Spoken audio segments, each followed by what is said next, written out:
ऊर्ध्वम किरण तद्वरस्य केतुम, कि यज्ञ के झंडे को ऊंचा रखो। यदि संपूर्ण भारतीय दर्शन को, कला को, ज्ञान विज्ञान को, साहित्य को, ज्योतिष को, आयुर्वेद को किसी एक शब्द में कहना हो, आपसे कोई ये कहे, बाहर से कोई व्यक्ति आकर के अथवा अपने ही देश का ये कहे कि इन सारी कलाओं को, सारी विधाओं को एक शब्द में रख दो, तो हमारे पास उसके लिए शब्द है यज्ञ। यज्ञ का अर्थ महर्षि दयानंद ने अनेक स्थानों पर शिल्प विद्या भी किया है, शिल्प कर्म भी किया है।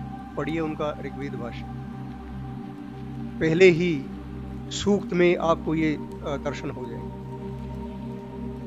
तो इतना विशाल ये कार्य है और इतना महत्वपूर्ण है कि सृष्टि का एक भी प्राणी, एक भी कण इससे अछूता नहीं।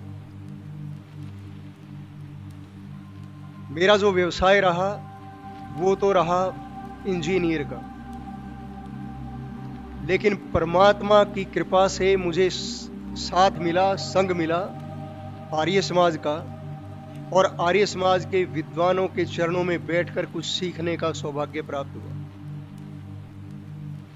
मेरे जो इस विद्या के जो गुरु रहे पूज्यपाद स्वामी दीक्षानंद जी महाराज, जिन्होंने मुझे वेद में प्रवेश करना सिखाया, और विज्ञान का विद्यार्थी होते हुए भी वेद में कैसे प्रवेश करना है, कैसे रहस्यों को समझना है, ये कला उनसे जानी। और दूसरे जिन्होंने सैद्धांतिक ज्ञान मुझे दिया और आर्य समाज के प्रति समर्पण की ओर जो लेकर के गए, वो थे पूज्यपाद आचार्य आर्य नरेश। इन दोनों महात्माओं का मैं जहां भी जाता हूं हृदय की गहराई से इनका धन्यवाद करता हूं और आभार व्यक्त करता हूं। यदि ये ना होते तो मैं भी यहां पे ना हूं। तो यज्ञ, मैंने कहा कि आपको संसार के प्रत्येक कण में, प्रत्येक पदार्थ में यज्ञ होता हुआ दिखाई देगा। आवश्यकता उस दृष्टि की है जो उसको देख सके। यज्ञ का जो मूल अर्थ है देव पूजा, दान और संगतिकरण। इन शब्दों की व्याख्या नहीं करूंगा, फिर कभी समय मिला तो विचार करेंगे। इनमें से केवल एक अंतिम शब्द को मैं उठाता हूं, संगतिकरण। संगतिकरण क्या है? एक पदार्थ का दूसरे पदार्थ के साथ संयोग, मिलना। और कैसे मिलना? बराबरी से मिलना, संतुलन से मिलना, बैलेंस से मिलना, न्यूनाधिक नहीं। वैज्ञानिक भले ही परमात्मा को माने या न माने, वो ईश्वर में विश्वास करे या ना करे, लेकिन इस बात से इनकार नहीं कर सकता कि सृष्टि के पदार्थों में, कण कण में एक अद्भुत संयोग है। इससे इनकार नहीं कर सकता। वो पदार्थों को छोटा करते करते, तोड़ते तोड़ते जिस समय तह तक पहुंचा उनके, तो उसने देखा कि एक परमाणु दूसरे परमाणु से मिल रहा है, एक पदार्थ का दूसरे पदार्थ के साथ संयोग है। ये क्या है? संगतिकरण। इस बात को वो अवश्य स्वीकार करता है। उसकी भाषा कुछ और हो सकती है, लेकिन बात वो वेद की ही कह रहा है, वैदिक दर्शन की ही कह रहा है। तो यज्ञ का एक भाग है आचमन, उसी पर थोड़ा सा विचार करेंगे। यज्ञ से पहले जब यज्ञवेदी पर यजमान बैठ गया, पुरोहित बैठ गया, तो उससे आचमन करवाया गया। और आचमन से पहले संकल्प मंत्र पढ़ा जाता है, संकल्प। तो जैसे वो आचमन किया, उसने हथेली में जल ले लिया और मंत्र बोला, ओम अमृतोपस्त्रणमसि स्वाहा, ओम अमृता अभिधानमसि स्वाहा। और तीसरा मंत्र है ओम सत्यम यशः श्रीर्मयी श्री शयताम स्वाहा। ये तीनों इतने कमाल के हैं, इनमें यज्ञ की सारी प्रक्रिया समाई हुई है इन तीनों चीजों। मैं पहले दो को भी छोड़ता हूं, और क्योंकि समय जो दिया गया है उसी में अपनी बात कहनी है, और विषय इतना विशाल है कि यदि मैं इसकी व्याख्या करने लगूं तो श्रवण जी कम से कम 3 घंटे का समय चाहिए। चलो आने वाले समय में ये कार्य होता रहेगा। तो आपने हथेली में जल लिया और उसको अमृत कहा,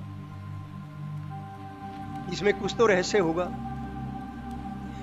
आपने ये नहीं कहा कि मैं जल को पीता हूं, आपने क्या कहा? मैं अमृत को पीता हूं। तो शतपथ ब्राह्मण का ऋषि कहता है, ए मेद्यो वही पुरुष यद नृत्यम वदति तेन पूति रंतरत। आपो वही मेद्यो, मेद्यो आपो पीत्वा मेद्यो भूत्वा व्रतम उपायने। हम यज्ञ करने से पहले ये विचार कर लें कि हम प्रतिदिन अनेक कार्यों में अनेक भूलें करते हैं, दोष हमारे में आ जाते हैं और हम क्या हो जाते हैं? अमेध्य हो जाते हैं। अमेध्य किसको कहते हैं? जिसमें मेध्य के संस्कार अर्थात यज्ञ के संस्कार ना रहे उसको अमेध्य बोलते हैं, झूठ बोलते हैं। वो तो ये कहता है कि जो व्यक्ति झूठ बोलता है उसके शरीर से बदबू आनी शुरू हो जाती है। शतपथ ब्राह्मण का ऋषि तो ये कहता है। तो कैसे हो? यजुर्वेदी पर आकर के क्या करें? कहते हैं पहले पवित्र बनो, संस्कार ग्रहण करता बनो, वो कार्य करो जिससे यज्ञ के संस्कार तुम ग्रहण कर सको। उसका क्या साधन है? कहते हैं उसका साधन जल है। जल को मेध्य कहा गया है, तो जल पियो और मेध्य हो जाओ। जल संस्कार ग्रहण करता कैसे है, इस पे विचार कीजिए। वैदिक संस्कृति का एक एक शब्द इतना कमाल का है, इतना अद्भुत है, आप उसमें विचार करते चलिए और रहस्य की परतें आपके आगे खुलती चली जाएंगी। वेद में प्रवेश यही तो है। जब तक हम वेद को केवल मंत्रों तक सीमित रखेंगे, याद रखिए किसी काम के नहीं, फिर तो वो गठरियों के गीत के अतिरिक्त और कुछ भी नहीं। और जिस समय वेद हमारे जीवन में आकर हमारे व्यवहार में आ जाएगा तो आप देखेंगे संसार में सर्वत्र वेद का ही तो प्रचार है, सर्वत्र वेद का ही तो प्रसार है। मैं अथर्ववेद हम पढ़ रहे थे तो उसमें एक वर्णन आया कि सूर्य की किरणें समुद्र से जल को उठा करके ऊपर ले जाती। अभी हफ्ते 10 दिन की बात है ये। मैं आपको वेद की व्याप्ति थोड़ी सी दिखाता चलूं साथ में यज्ञ के।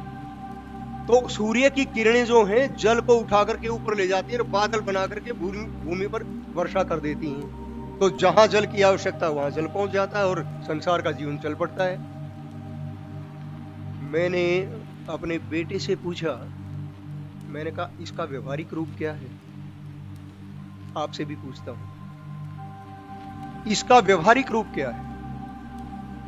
जब तक हम इस प्रकार से वेद को नहीं देखेंगे, वेद हमारे जीवन का अंग नहीं बनेगा, तब तक बात नहीं बनेगी। अब मैं बताता हूं इसका व्यवहारिक रूप क्या है। आप घर बनाते हैं, भवन आपने बनाया, पानी की टैंकी आपने कहां पे रखी? क्यों जी नरेंद्र जी, कहां रखी? बिल्कुल टॉप पे। क्यों रखी? क्योंकि वहां से पानी पूरे वेग के साथ, फ्लो के साथ आपके घर में जहां आवश्यकता वहां पहुंच जाए। और वो पानी कहां से आया?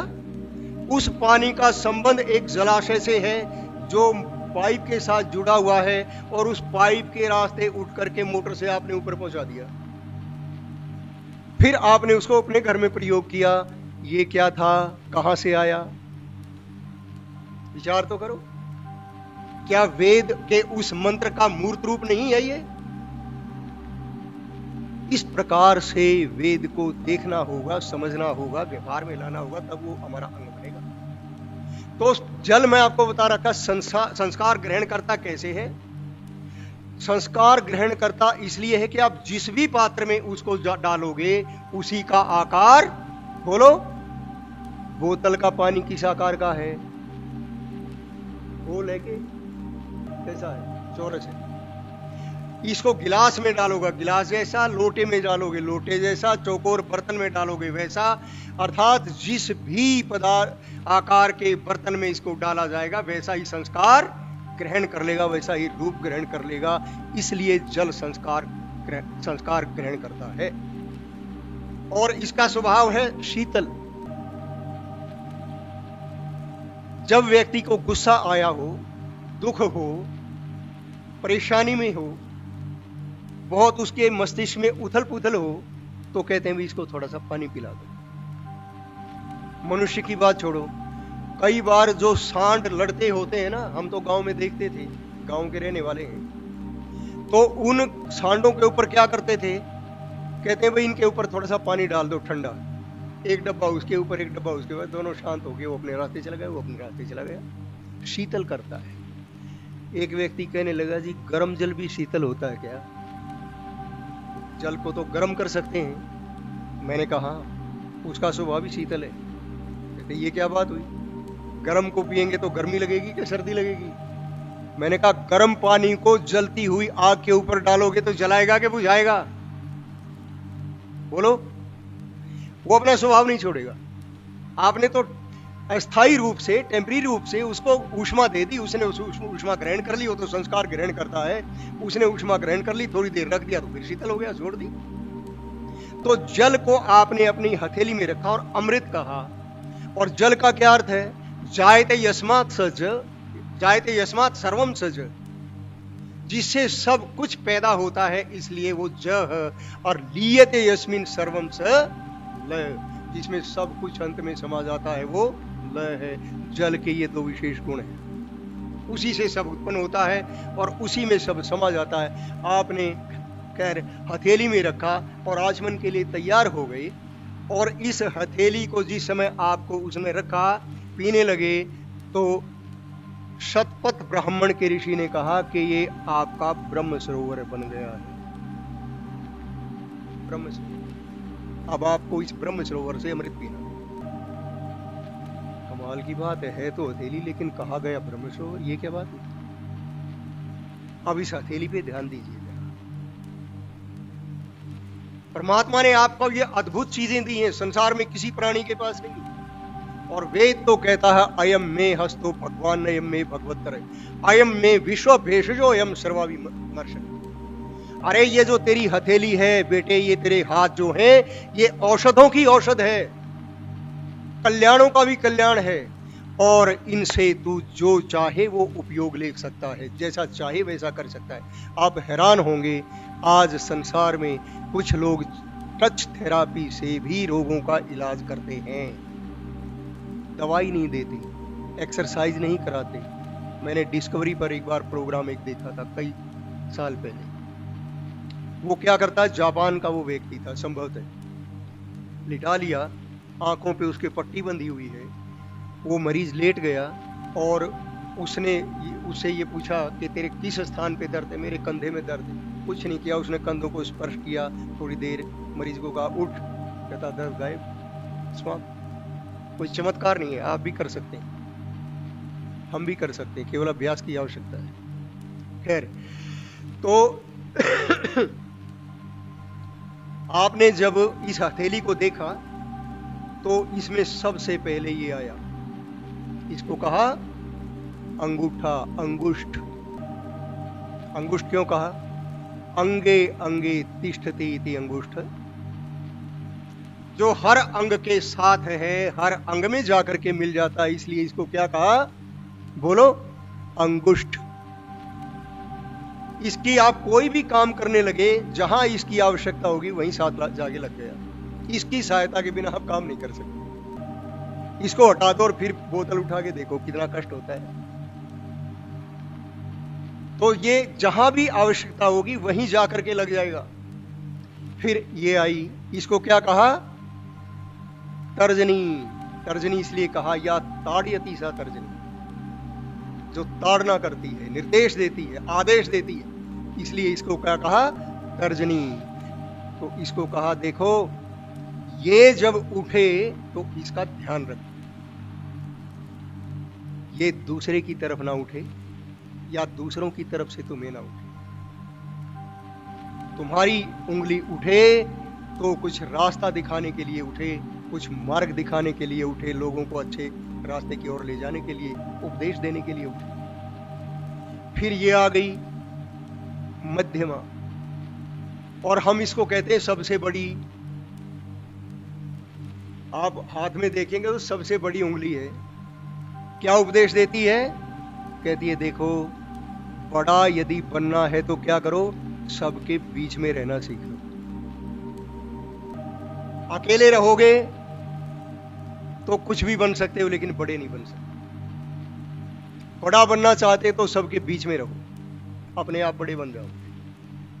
और तभी तुम्हारी या मध्यमा सा महिमावान, जो महिमावान है वही मध्य में है, जो मध्य में है वही महिमावान है।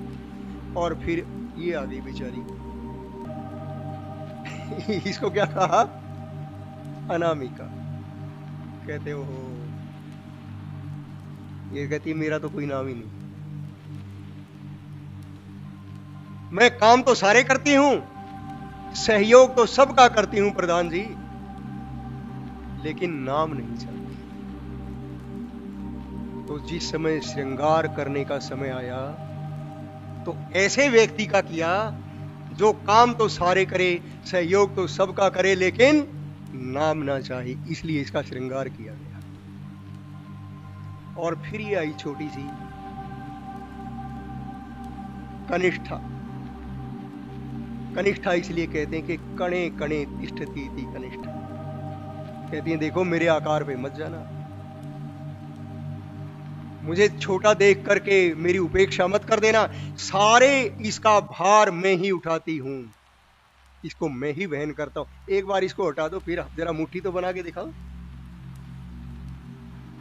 सबको मैं ही सहन करती हूं, और जब मुक्का बनता है और हार के लिए आता तो सबसे नीचे मैं ही होती हूं, मैं ही उसको सहन करती हूं। ये सारे अंग जिसमें ये सारी देवियां जिस बंधन में जाकर के आपके इस हाथ में बंध गई, वो ब्रह्म सरोवर नहीं तो और क्या है।